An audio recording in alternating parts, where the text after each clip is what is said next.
Okey, so pada kali ini tajuk teknik menjawab soalan yang cikgu akan bawakan ialah soalan konstrukti 1 mencipta. Okey, jadi cikgu akan letakkan tips menjawab di sini untuk memudahkan pelajar mengikuti kelas cikgu pada hari ini. Okey, jadi kita tengok yang pertama sini, baca maklumat yang diberi dengan teliti. Okey, so yang di atas ini adalah maklumat pendek saja.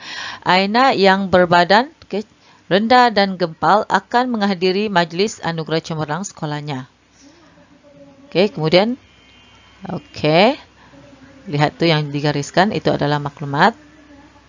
Yang kedua ialah baca soalan dan kenal pasti kehendak soalan. Ini adalah soalan. Lakar dan labelkan style pakaian yang sesuai dengan bentuk badan Aina dan berikan justifikasi bagi setiap yang dilakarkan. Lakar dan labelkan style pakaian yang sesuai dengan bentuk badan Aina dan berikan justifikasi yang dilakarkan. Itu adalah soalan. Jadi style pakaian ini yang sesuai itu adalah dikatakan sini dengan bentuk badan. Jadi kamu relate bentuk badan ni dengan maklumat ni. Bentuk badan yang rendah dan gempal. So kita akan lakar style pakaian untuk Aina yang mempunyai bentuk badan rendah dan gempal. Yang ketiga, cari kata tugas. Jadi kata tugas kita yang pertama yang cikgu sudah bulatkan di sini ialah lakarkan, lakar, kemudian labelkan, dan satu lagi berikan justifikasi. Berikan justifikasi. Yang keempat, tentukan tajuk yang berkaitan dalam soalan. Jadi tajuk yang disebutkan di sini adalah tajuk yang kita belajar semasa di tingkatan 4 dan tingkatan 5 dengan menggunakan buku teks sains rumah tangga kita. Jadi cikgu tekankan lagi, jangan gunakan bahan-bahan yang di luar, hanya tekankan penggunaan buku teks sains rumah tangga yang kita gunakan. Jadi tajuk yang terlibat ialah elemen style pakaian yang sesuai untuk bentuk badan yang berlainan. Jadi yang ini, inilah yang kita dapat. Alright, so kita tengok markah dia lagi. Yang ke berapa tu? Yang kelima. Lihat peruntukan markah. 12 markah. Jadi kita perlu 6 poin di sini. Tetapi kalau kamu lihat di sini, tak apa. Kita perlukan 12 markah. Nanti cikgu akan tunjukkan bagaimana kita mendapatkan 12 markah ini ya. So kita sudah lihat peruntukan markah yang diberi. Kemudian kita tengok yang keenam, kaitkan maklumat yang diberi dengan faktor ataupun poin. Faktor dengan poin, dengan maklumat yang diberi. Ini faktor-faktor di sini dengan maklumat yang kita sudah ada. Kita kaitkan. So macam mana kita kena kaitkan? Untuk rendah dan gempal ini. Yang pertama, untuk rendah dan gempal, elemen yang pertama ialah garisan dan cantuman. Kita perlu garis V dan di bahagian badan. Kita ambil garis V. So kita pelajar lihat di ruangan rendah dan gempal lah. Elemen dengan ruangan rendah dan gempal. Yang kedua kita akan ambil garis leher. Ambil garis leher di sini. Yang ketiga pula kita akan ambil bahagian lengan. Bahagian lengan. Kemudian yang keempat pula kita akan ambil corak. So di sini corak yang kecil. Kita ikut saja apa yang elemen yang ada di sini. Kemudian warna. Warna lembut dan gelap.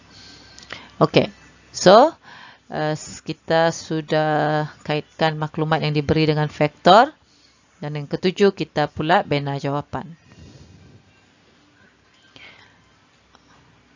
Yang pertama sekali kita lakar dan labelkan. Kemudian selepas itu kita beri justifikasi. Tengok soalan lakar dan labelkan, justifikasi. Jadi dalam soal jawapan kita akan lakar dan labelkan. kemudian kita beri justifikasi. Okey, jadi cikgu sudah sediakan satu contoh jawapan untuk membantu pelajar menjawab soalan ini ya. Okey, so yang pertama sekali tengok di sini lakar dan labelkan. Okey, jadi yang pertama sekali kita ambil elemen garisan dan cantuman. Okey, garisan dan cantuman kita memilih garis V. Okey, kita memilih garis V. Okey, jadi kita memilih garis V, ada garis V di situ. Okey, kemudian kita labelkan. Okey, kita labelkan, kemudian kita berikan justifikasi. Okey, apakah kesan apabila memakai V? Garis bentuk V. Okey, jadi kita tulis di sini kesan dia ialah menampakkan tubuh badan. Kita boleh sebut tubuh badan aina. Okey, menampakkan tubuh badan seseorang kelihatan lebih kurus dan langsing. Okey, tapi pelajar juga adalah lebih baik pelajar menggunakan nama aina kerana sekarang kita sedang membuat pakaian untuk aina, melakarkan style pakaian untuk aina. Okey, jadi kita di sini menampakkan tubuh badan aina kelihatan lebih kurus dan langsing. Okey, jadi tukarkan seseorang itu kepada aina. Okey. Okey, seterusnya yang kedua ialah kita ambil daripada itu poin yang pertama. Yang kedua kita ambil daripada garis leher. Okey, garis leher. Okey, garis leher di situ kita pilih bentuk V. Okey, garis leher kita lakar bentuk V. Okey, kemudian kita labelkan dan kita justifikasikanlah. Okey, so kita labelkan iaitu garis leher bentuk V. Kemudian kita beri justifikasi kesan dia kepada aina, menampakkan leher. Okey, kita tukar seseorang itu kepada nama aina. Okey, menampakkan leher aina kelihatan lebih panjang. Okey, so itu ialah poin yang kedua. So seterusnya kita lakar lengan. Okey, lengan baju aina. Jadi kita pilih di sini lengan baju aina, kita memilih padanan rata. Okey, padanan rata. Okey, jadi kita lukis lengan padanan rata, kemudian kita labelkan dan berikan justifikasi lah. Okey, jadi kita tulis di situ, kita gariskan, kita labelkan sebagai lengan padanan rata, kemudian kesan dia ialah menampakkan lengan aina. Okey, ganti seseorang itu dengan aina, menampakkan lengan aina kelihatan lebih kecil. So itu ialah poin yang ketiga. Jadi poin yang seterusnya ialah kita ambil daripada corak. Okey, corak pakaian. Jadi untuk corak pakaian ini kelas, corak pakaian ini kita boleh gunakan dua corak. Yang pertama sekali kita ambil corak kecil dan tegak. Okey, corak kecil dan corak tegak. Okey. Alright, jadi kita ada dua poin. Poin pertama kita tulis corak tegak, kita lukis corak tegak pada pakaian aina. Okey, jadi kemudian lepas kita labelkan dan kita nyatakan kesan pada aina. Jadi corak menegak, kesan dia menampakkan tubuh badan aina kelihatan lebih kurus dan tinggi. Okey, so ini adalah poin yang keempat. Seterusnya kita akan ambil daripada corak yang kecil. Okey, corak yang kecil. Okey, corak yang kecil, jadi kita labelkan corak kecil dan kita memberi justifikasi, iaitu menampakkan tubuh badan seseorang kelihatan lebih kurus. Okey, menampakkan tubuh badan aina kelihatan lebih kurus. So itu ialah poin kelima. Okey, jadi kita ada 5 poin di sini. 1, 2, 3, 4, 5. Okey, alright. Dan yang terakhir sekali, iaitu kita sebut tentang warna. Okey, warna, jadi warna kita pilih lembut dan gelap. Okey, so kita akan tunjuk pakaian mana yang kita perlu letak warna yang gelap. Kemudian kita labelkan warna yang gelap. Okey, dan kita berikan justifikasi. Jadi justifikasi kita beri di sini, menampakkan tubuh badan aina kelihatan lebih kurus. Sekali lagi cikgu ingatkan, ganti dengan nama aina. Menampakkan tubuh badan aina kelihatan lebih kurus. So itu adalah poin yang ke-6. Okey, so seterusnya ialah bagaimana kita mendapatkan 12 markah. Okey, macam mana kita mau mendapatkan 12 markah. Jadi, mari cikgu tunjukkan macam mana kita buat pengiraan. Okey, sebelum tu cikgu ingin ingatkan para pelajar tentang warna. Pelajar tidak perlu membawa warna semasa menjawab soalan, okey, semasa peperiksaan SPM.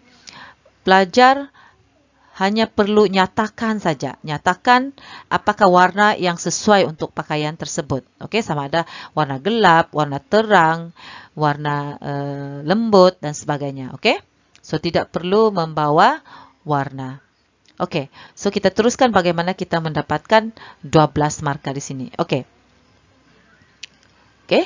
Nah, lakar dan labelkan, kamu akan mendapatkan 1 markah. Okey, lakar dan labelkan. Bukannya lakar 1 markah, label 1 markah, jadi kamu akan dapat 2. Tidak. Kerana apabila kamu sudah melakar, kamu harus labelkan dengan nama yang betul, label yang betul. Jikalau lakaran kamu, contohnya ini lakaran kamu ialah garis V. Okey, memang lakaran kamu betul lah garis V. Tetapi kamu tulis itu garis bentuk U, contohnya lah, kamu tersalah. Maka kamu tidak akan mendapat apa-apa markah. Okey, tidak ada markah. Dan oleh itu, huraian juga salah lah, kan? Okey, so label dan lakar dan labelkan itu adalah 1 markah. Kena 2 betul lah. Okey. Nah, seterusnya justifikasi, kamu akan mendapat 1 markah. Okey, justifikasi. Okey, jadi cuba kita kira berapa markah yang kita boleh dapat daripada jawapan kita ini. Alright, kita kira sama-sama. Okey, labelkan garis bentuk V. Untuk lakar dan labelkan ini kita dapat 1 markah. Kemudian justifikasi 1 markah. Okey. Kemudian seterusnya, okey, 1 markah untuk garis leher bentuk V. Lakaran dan label yang betul kita dapat 1 markah. Kemudian justifikasi kita mendapat 1 markah lagi. Seterusnya, lengan padanan rata, lakaran, lengan padanan rata dan labelkan akan mendapat 1 markah. Kemudian huraian ataupun justifikasi mendapat 1 markah lagi. Seterusnya, 1 markah untuk corak yang menegak. Okey, lakaran corak menegak dengan label dia mesti betul, dapat 1 markah. Justifikasi 1 markah. Okey, seterusnya, poin yang kelima. Okey, kita mendapat 1 markah untuk corak kecil. Okey, jadi lakaran dengan label yang betul 1 markah dan kemudian justifikasi 1 markah. Dan yang terakhir ialah warna gelap 1 markah. Okey, dan seterusnya justifikasi 1 markah.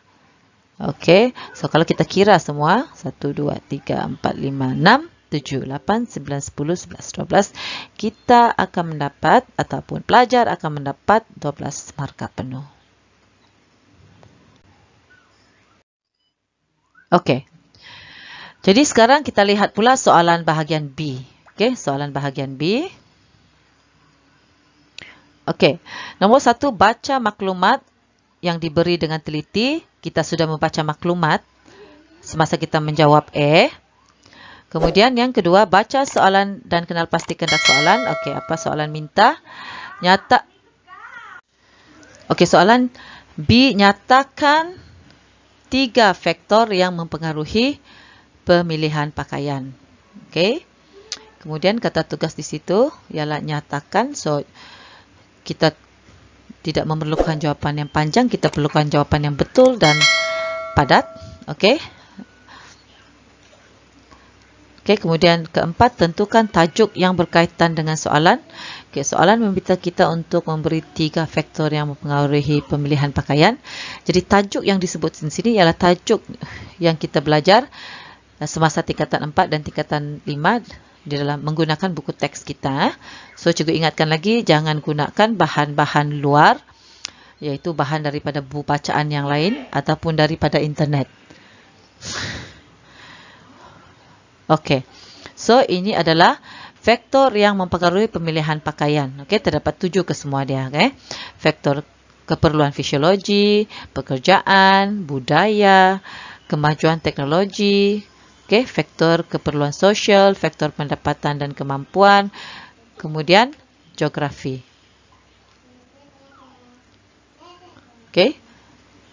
Jadi kita cuma memilih 3 saja. Jadi apa yang kita pilih? Karena ada 3 marka di situ. Nombor 5, lihat 3 marka, kita memerlukan 3 marka sahaja. Jadi 3 jawapan saja. Kita juga akan pilih keperluan fisiologi, pekerjaan dan budaya. So kita tulis jawapan yang kita pilih. Kemudian kita letakkan, tengok berapa marka yang kita dapat. Cikgu letak di sini, dapat 3 marka keseluruhannya. Jadi kita sudah dapat 3 marka penuh di sini.